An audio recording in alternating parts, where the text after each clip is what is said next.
Ethan had been on the outpost for 6 months, and each passing day felt like a strange rhythm of silence, broken only by the hum of machines and the occasional flicker of light from distant stars. Outside the windows the planet stretched out in a desert of silver sand and jagged rocks, glimmering faintly under the glow of 2 moons.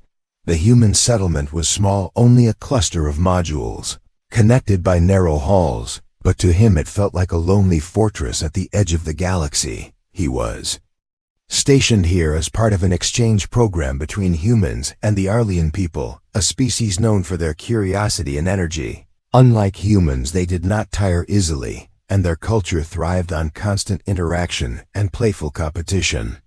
Lyra was one of them, sent as a representative of her people to learn about human ways. She was taller than most humans, with smooth, pale skin that shimmered faintly in the light, and eyes that glowed softly like fragments of crystal. Her movements were graceful yet unpredictable, like a bird that never quite settled. Ethan had been warned by the commander that the Arlean often used physical gestures to express emotions, gestures that might confuse a human, but no briefing could have prepared him for how lively Lyra was. From the first day she followed him around, asking questions about his routines, his tools, even the way he ate food.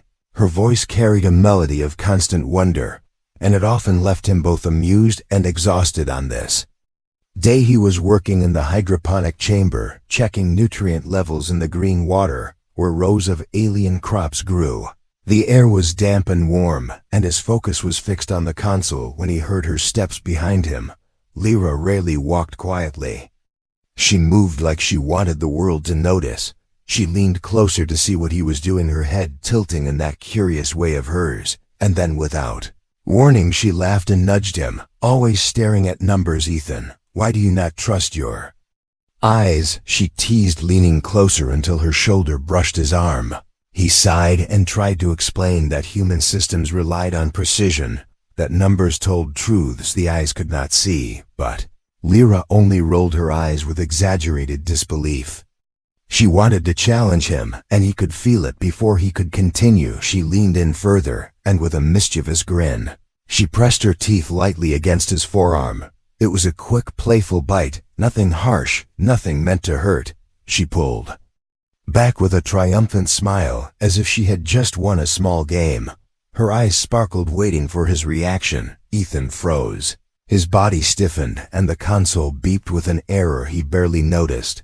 He looked at her, shocked words caught in his throat. Because to him this was not just play, not just a meaningless act. He knew in human culture, a bite could carry an intimate signal, something far beyond casual touch, and to have it happen so suddenly left him flushed with confusion. Lyra tilted her head, puzzled by his silence. Her smile wavered as she studied him more closely. "Did I do something strange again?" she asked softly, but with no sign of regret, only curiosity. Ethan opened his mouth but closed it again, searching for the right words. He did not want to embarrass her or reveal too much, so he muttered something about being surprised. Lyra's eyes narrowed and a mischievous laugh escaped her lips. "Humans are so delicate. A little bite and you act like I struck lightning." He tried to laugh it off, but the truth was his mind kept replaying the moment. Her closeness, the warmth of her skin, the unexpected pressure of her teeth. It stirred something inside him that he did not want to admit. Not here, not now. Lyra seemed unaware of the storm she had created, and returned to questioning him about the crops as if nothing unusual had happened. The rest of the day, Ethan found it hard to focus. Every time he looked at her, he remembered the bite and the casual way she had done. If for her it might have been nothing more than a joke, a gesture of challenge among her people, but for him it meant something deeper, something she could not yet understand, and the more he thought about it, the more he wondered how dangerous it was to let such misunderstandings grow between them. Later in the evening, the outpost grew quiet, the lights dimmed to simulate night, and Ethan sat alone in the observation room, staring at the stars. He tried to reason with himself, telling his mind that it was only an accident, that she had no idea what it meant to a human. But the memory would not leave him, and he knew their time together was only beginning. Behind him the door slid open, and Lyra entered humming a tune. Her presence always filled the space like a sudden burst of light. She sat across from him, folding her arms on the table and resting her chin on them. Her glowing eyes never left his face. "You are thinking too much again, Ethan," she said playfully. "Humans always think and think until their faces look heavy. Why not laugh instead?" Ethan forced a smile and shook his head, but Lyra's curiosity sharpened. She leaned closer, once again eyes bright with mischief. "Tell me, what did that little bite mean to you? You looked as if I uncovered a secret." His chest tightened at her words, but he stayed silent, trying to steer the conversation elsewhere. Lyra, however, did not give up easily. She liked puzzles, and she had decided that Ethan was one of them. Her laughter echoed in the small room as she promised she would discover why her small playful act had rattled him so much. Ethan only prayed she would never truly understand, because if she did, he was not sure what it might awaken between them. Night stretched on with silence broken only by her humming and his restless thoughts, and though the stars remained cold and distant, the air between them felt warmer, heavier, filled with an unspoken tension that neither could name, yet both could feel. The morning cycle began with the soft chime of the outpost alarm, and Ethan rose slowly from his bunk, still carrying the weight of restless thoughts from the night before. His dreams had been filled with fragments of Lyra's laughter and the strange sensation of her teeth against his skin, and though he tried to shake it off, the memory clung to him like static electricity. He washed his face and dressed quickly, reminding himself that he was a representative of Earth and had to remain calm, professional, focused. But every time he thought of facing her, he felt that strange pull inside him. Corridors of the outpost were quiet, and the hum of the ventilation systems echoed in the narrow space. He walked toward the central chamber, where reports had to be filed and where Lyra often waited for him. She was already there, sitting cross-legged on one of the chairs, her eyes glowing faintly in the artificial light. She was holding the human datapad upside down, studying the symbols as if they were some ancient puzzle. When she saw him, she lifted her head and smiled in that way that always made the room brighter. "You humans write such complicated signs," she said, waving the datapad at him. "Every line twists and turns. Why not use simple marks like my people do?"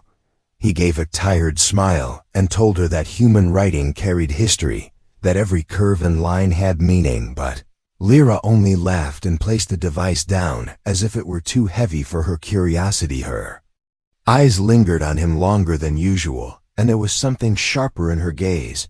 "You are quiet today, Ethan.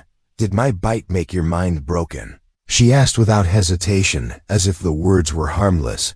She leaned closer across the table, resting her chin on her hand, her voice filled with playful challenge. Ethan's face grew warm, and he tried to tell her it was nothing, just surprise, but she tilted her head, unconvinced. "You lie, I can feel it. Humans are terrible at hiding things. Your voice shakes, your eyes run away," she teased. Her persistence struck him harder than her bite, because she was right. He was hiding something, and she knew it. The air between them thickened with unspoken meaning, and Ethan quickly changed the subject, asking about the energy readings from her station duties. She sighed and rolled her eyes, but for the moment she let him escape. As the day stretched on, the two of them worked side by side in the maintenance bay, where wires hung like tangled vines and the smell of heated metal filled the air. Ethan tried to focus on repairing a damaged console, while Lyra hovered nearby, constantly asking why he moved the tools in such careful ways. Her people built machines differently. They relied on instinct more than measurement, and to her his precision was fascinating yet amusing. At one point she leaned too close, brushing against him, and once again that electric rush shot through him. He dropped a tool, and she burst into laughter, bending down to pick it up. "You are easy to shake, Ethan. A little closeness and you fall apart," she teased, and though she said it lightly, he could feel the truth underneath. He wanted to tell her that humans were different, that the body carried meanings, and boundaries that her people might not understand, but the words refused to leave his mouth. He feared that if he told her, she would either mock him or worse, she might realize the depth of what she had done and turn distant from him. The thought of her stepping away, of losing her lightness, unsettled him more than he wished to admit later. They walked together through the outer corridor that looked over the endless desert. Lyra pressed her hands against the glass and stared out at the glowing sands shifting under the wind. Your world is small, Ethan. Your people build walls and rules and hide behind numbers and measures. My people run in open fields and chase each other for hours.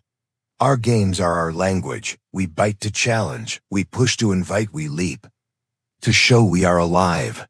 Her voice carried pride, but also a touch of sadness, as if she could not fully share her joy here. Ethan listened quietly, realizing more clearly that her playful act came from a world so different from his own.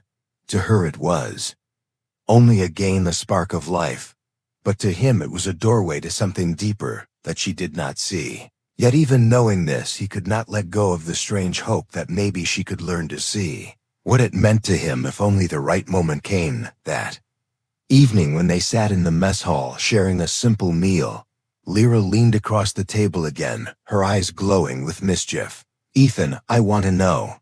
Tell me what my bite meant to you. I see it in your face. You hide, but you cannot hide forever.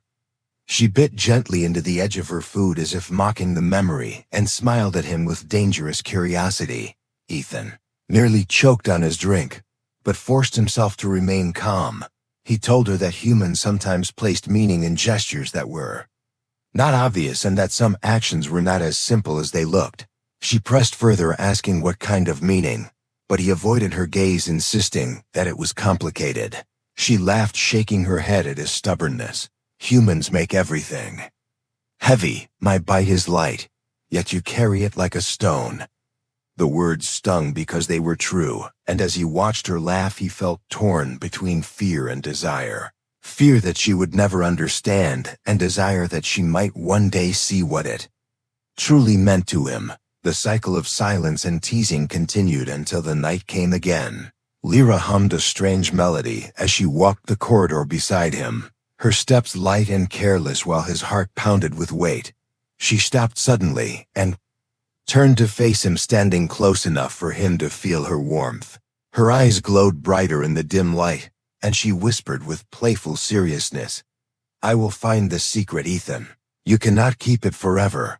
Ethan's breath caught, but he said nothing, and together they walked back into the quiet outpost where stars burned outside like distant watchers, and the unspoken tension between them grew heavier with each passing hour. Days that followed turned into a strange dance between Ethan and Lyra, because every task they worked on together carried that shadow of unspoken meaning. He tried to focus on duty and repairing systems and maintaining the fragile outpost, but no matter how much he reminded himself of responsibility, his mind always wandered back to her mischievous smile and the way she had said she would uncover his secret. She had turned the air between them into a silent game, and he was caught in it without knowing how to step away. On the 7th day of the new cycle, the outpost alarms suddenly shrieked, waking Ethan in the early hours. He rushed out of his bunk, still half-dressed, and met Lyra already in the corridor, her crystal-like eyes glowing brighter with urgency. The outer sensors had detected movement across the silver sands, shapes that moved too fast and too large to be shifting dunes. Predators native to the planet had come close, and the thin barriers of the outpost would not hold them if they tried to breach. The commander's voice crackled through the comms, ordering all personnel to secure the power modules and prepare defensive shields. Ethan and Lyra were assigned to the eastern sector, where the shield emitter had been unstable for weeks. They ran together through the narrow halls, their footsteps echoing. Lyra kept pace easily, her movements graceful, even in urgency, while Ethan felt the weight of every breath. Yet when he stumbled, she caught his arm and pulled him upright without hesitation, her strength surprising him. When they reached the eastern sector, the console was already flashing with errors, warning that the shield grid was losing power. Ethan dropped to his knees and began working on the circuits, pulling open panels with trembling hands while Lyra crouched beside him, her gaze sharp not with curiosity now, but with focus. She asked him what to do, how to help, and for the first time, he did not have to explain slowly because she understood his urgency and mirrored his movements, quickly passing tools and adjusting lines with surprising skill. The sounds outside grew louder, the predators screeching against the night air, heavy bodies slamming against the outer walls, making the metal groan. Ethan's heart pounded, but his hands worked faster than ever, guided not just by training but by the need to protect not only the outpost but her. The thought of Lyra in danger tightened his chest more than any fear of failure, and he realized with clarity that she had become more than a companion or colleague. She had become the core of his focus. Sparks flew as the circuits overloaded, and for a moment, the console went dark. Lyra's eyes widened, and she pressed closer to him, whispering that the walls would not hold if they failed. He forced himself to remain calm, ordering her to reroute power from the secondary grid. She obeyed without question, her fingers moving swiftly across the panel as if she had been trained in human machines all her life. Together they forced the system back online, and the hum of the shield emitter roared to life just as the predators hurled themselves at the barrier outside. A blinding light spread across the sand as the shield activated, the beasts crashing against it with furious cries. Their clawed limbs scraped sparks but could not pass through. Ethan and Lyra watched together as the creatures paced angrily before retreating into the dunes. Their bodies shook with relief, and laughter bubbled from Lyra's lips, half from triumph, half from the adrenaline rushing through her. She turned to him, eyes shining brighter than the shield itself, and without warning she pressed close her forehead, almost touching his. Her voice was low but playful again.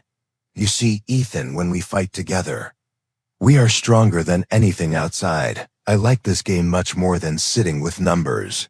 He felt her warmth and the closeness of her breath, and once again his heart betrayed him, because all he could think about was the first time she had bitten him, the careless gesture that had started this storm. They walked back slowly through the corridors when the danger had passed, and though silence stretched between them, it was not empty. It was thick with all the things unsaid. Ethan tried to convince himself that the crisis had brought them closer only because survival demanded it, but the truth was clearer with every step. He cared for her in a way that went far beyond duty, and her constant teasing was no longer just innocent curiosity. It was pulling him deeper into feelings he could not hide forever. That evening, while the others were busy repairing outer systems, Lyra found him again in the observation room. He was staring out at the stars, but his thoughts were far away. She sat beside him without a word for a long while, then finally leaned back, stretching her arms behind her head. "When I bit you that day, I did not know it would follow you so long," she said softly. Her tone was not mocking this time, it was thoughtful, almost gentle. "Among my people, a bite is just a spark of play, like tapping a shoulder. But with you, it grew heavy. I can see it in your eyes every time you look at me." Ethan turned sharply, but words failed him. His silence was answer enough. Lyra tilted her head, her glowing eyes narrowing, as if she was beginning to grasp something deeper. "Maybe your people carry meaning in ways we do not. Maybe your bodies speak louder than your mouths. That is why you hide the truth, because you fear I will laugh." She leaned closer, her voice dropping. "But I do not want to laugh, I want to know." The pressure of her nearness made it hard for him to breathe. He wanted to tell her everything, to explain how human gestures carried intimacy, how something as simple as a bite could mean desire, closeness, even love. But the words felt dangerous, too final. If he told her, he could never take it back. He shook his head and whispered that she should not ask again, but she only smiled in that mischievous way and whispered back, "Then I will ask until you break, Ethan." Her words sent a shiver through him because he knew she meant them. She would not let go of the secret. She would keep pressing until he confessed what she had truly awakened in him. And though fear coiled inside him, another part of him ached for that day to come outside the stars, burned cold and far away. But inside the outpost, the air between them was alive with fire, a fire born from a playful bite that had become a storm. Neither of them could escape the outpost, slowly return to its routine after the predator attack. But Ethan could not find peace inside himself. The other crew members carried on with their duties, laughing at their narrow escape while he drifted through the corridors with a restless heart. Lyra, however, seemed brighter than ever. The thrill of danger had only added to her energy. She followed him more closely now, her teasing sharper, her curiosity more focused. And though he tried to hide his thoughts from her, she had already begun to see through every shield. He tried to put up one evening. The outpost received warning of a sandstorm rolling in across the silver desert. The winds of this world could rise high enough to tear smaller structures apart, and every section of the base had to be reinforced. Ethan and Lyra were assigned again to the eastern sector, where the shields had been weak before. They worked in silence at first, the storm already visible on the horizon through the outer windows, waves of glowing dust rising like a wall of fire. The hum of machinery and the roar of the wind outside filled the air, and inside Ethan's chest a different storm gathered. Lyra moved quickly, her hands pressing wires into place, her voice humming a low tune that sounded both calming and wild. Ethan watched her for a moment, unable to look away from the glow of her eyes and the way strands of her pale hair lifted with static. He told himself to focus on the work, but his mind would not obey, and when she turned to smile at him, he felt his chest tighten with a force he could no longer deny. When the storm hit, the outpost shook violently, the shields flickered, and they shouted for her to hold the stabilizer bar. She obeyed, gripping the metal with surprising strength, while he fought with the failing console. The room filled with sparks, and the howl of the wind outside grew louder than thunder. The power lines overloaded, and with a final surge the lights went out, leaving them in darkness, lit only by the faint glow of Lyra's eyes. For a moment it felt as if the world beyond the walls was ready to tear them apart. Ethan stumbled, and she caught him, pulling him close against her body to keep them steady. The heat of her touch burned through him more than the chaos outside. He could smell the faint scent of her skin, sharp and sweet like metal in rain, and in that moment of darkness the memory of her bite rushed back stronger than ever. He could not push it away this time, it was carved into his bones. Emergency systems flickered back on, and the shield stabilized. The storm still raged, but the outpost would hold. Ethan sank against the wall, catching his breath while Lyra leaned close, studying his face. She was not laughing now, her expression softer, more searching. Her fingers brushed his arm lightly where she had bitten him days ago, and her voice came low. "This place still carries my mark. I wonder why you hide what it means." He felt his throat tighten. She was no longer asking with teasing words, she was demanding truth. Her people played with gestures, but she had begun to sense that this one was different, and she would not stop until she understood. Ethan closed his eyes, trying to hold the words inside, but the pressure of her closeness broke the walls he had built. He whispered that among humans, such a gesture was not a game at all, that when teeth touched skin, it was something intimate, something that carried desire and closeness, that it meant a bond deeper than friendship. Lyra pulled back slightly, her glowing eyes wide with surprise. She had expected a secret, but not this. Her voice trembled, though it still carried a hint of laughter. "So you thought my little bite was me asking for closeness, for passion? You believed I was telling you I wanted to claim you?" Ethan could not meet her eyes. He only nodded, once afraid of her reaction. She stayed silent for a long moment, then suddenly a sound escaped her lips, not mocking, not cruel, but soft and almost uncertain. A laugh mixed with wonder. "I did not know," she said at last. "Among my people we bite to challenge, to say we are strong, to say we are alive. We never meant it as your people do, but maybe there was something inside me I did not see, because when I bit you I felt joy, and when I saw your face I felt fire, though I did not understand it. Now, I wonder if my body already knew what my mind did not." Ethan looked up at her, shocked by her honesty. Her eyes glowed brighter as she leaned closer again, her hand pressing against his chest, feeling the wild rhythm of his heart. You carry meaning in every touch, and now I feel it too. Perhaps I carried it all along. Perhaps our worlds are not so far apart. The storm outside still howled against the walls, but inside the room a different storm had broken open. Lyra no longer looked at him with playful mischief. She looked at him with discovery, as if she had uncovered not only his secret, but her own. Her voice dropped to a whisper. I bit you once as a game, Ethan, but if I do it again, it will not be a game. It will be because I choose to carry your meaning with mine.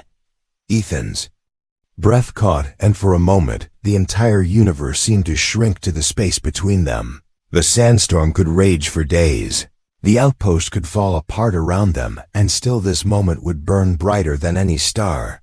The storm outside raged for many hours, shaking the walls of the outpost and covering the windows with layers of glowing sand until the desert disappeared into a swirling blur of light and dust. Inside the eastern sector, Ethan and Lyra remained together, sitting close against the wall while the emergency lights flickered around them. The air smelled of heated wires and ozone, but neither of them paid attention anymore because what had passed between them was louder than the storm and heavier than the silence. Ethan could not bring himself to move away from her. He felt that if he tried, the moment would break, and everything they had just spoken would vanish into the noise outside. Lyra, on the other hand, sat calmly, her glowing eyes fixed on him with a strange mixture of playfulness and seriousness, as if she was both amused and touched by what she had learned. Her fingers still rested against his chest, feeling the steady beat of his heart, and each pulse seemed to draw her closer. When the storm finally began to weaken and the outpost settled into quiet again, Ethan knew he could no longer pretend. He had tried for days to bury his feelings under duty and silence, but the truth had already escaped, and there was no way to put it back. Lyra had asked for the meaning, and now she carried it with her, and the way she looked at him told him she was not afraid of it. She had not pulled away. She had leaned closer, and that choice alone spoke more than any words. They walked slowly back through the dim corridors, their steps echoing together. The crew was busy repairing damage, but Ethan felt as though the noise of tools and voices was far away. His focus remained on Lyra, who walked beside him with her usual grace, but with a softer light in her expression. She no longer looked at him only as a puzzle or a game. Instead, she looked at him as if she had discovered a new horizon and wanted to explore it fully. That night in the mess hall, they sat together at the edge of the long table, while others talked loudly among themselves. Lyra leaned closer, voice low so only he could hear. I have been thinking, Ethan. If my bite was only play, then why do I still feel the fire when I remember it? Perhaps you humans are not so different. Perhaps I carried your meaning inside me, even when I did not know the word for it. She paused, watching him carefully. So what should I do now? Should I stop? Should I pretend it never mattered? Ethan's throat tightened. He had feared this question, yet longed for it at the same time. He told her softly that if she wanted to stop, if she wanted to forget, he would respect it because her freedom mattered more than anything. But Lyra shook her head with a small smile. You still do not understand. I am not asking because I want to stop. I am asking because I want to continue. Her words struck him harder than the storm had. He felt heat rise in his chest, and before he could speak, she leaned closer, whispering, If I bite you again, it will not be for challenge or play. It will be because I choose your meaning as mine. And with that, she gently pressed her teeth against his arm, once more, soft, deliberate. This time no laughter, no mischief, only intention. When she pulled back, her glowing eyes were steady on his, and for the first time Ethan saw no confusion in her face, only certainty. Days that followed changed the rhythm of their lives in the outpost. They still worked side by side, repairing systems and monitoring the sands. But their connection was no longer hidden. Every glance carried unspoken warmth, every touch lingered longer than before. Lyra still teased him, still laughed at his careful ways, but beneath her laughter, there was a new depth, one that matched the fire in his own heart. She had taken his meaning and woven it into her own, and though their cultures were worlds apart, they had built a bridge stronger than any shield one. Evening, when the desert was calm, and the twin moons cast silver light over the sands, Ethan and Lyra stood together at the observation window. The glass reflected their faces side by side, human and alien, so different, yet drawn together. Lyra whispered that her people would be shocked if they knew what she had chosen, because they never placed such weight on gestures, never saw closeness the way humans did. But she did not care. She had found something here, something she wanted to keep. Ethan listened quietly, his hand resting near hers on the glass, not touching but close enough for the space between them to hum with warmth.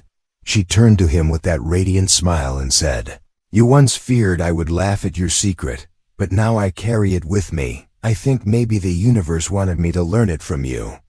He felt his chest lighten for the first time since the day of her playful bite, and he answered with a quiet voice, "And maybe the universe wanted me to learn from you that meaning can be discovered even where we never expected it."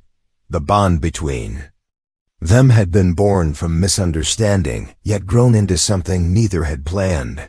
What began as a playful act had turned into discovery, then into trust, and finally into choice. And though the stars beyond the window remained cold and distant, the warmth between them filled the outpost with something brighter than any light outside. As the cycle ended and silence settled once again, Ethan realized that the story, which had started with confusion, had now found its end, not in separation or loss, but in understanding and shared meaning. Lyra leaned her head lightly against his shoulder, her laughter soft and free, and in that moment, both human and alien knew that the bite, which began as a spark of play, had become the fire that bound them together. The end.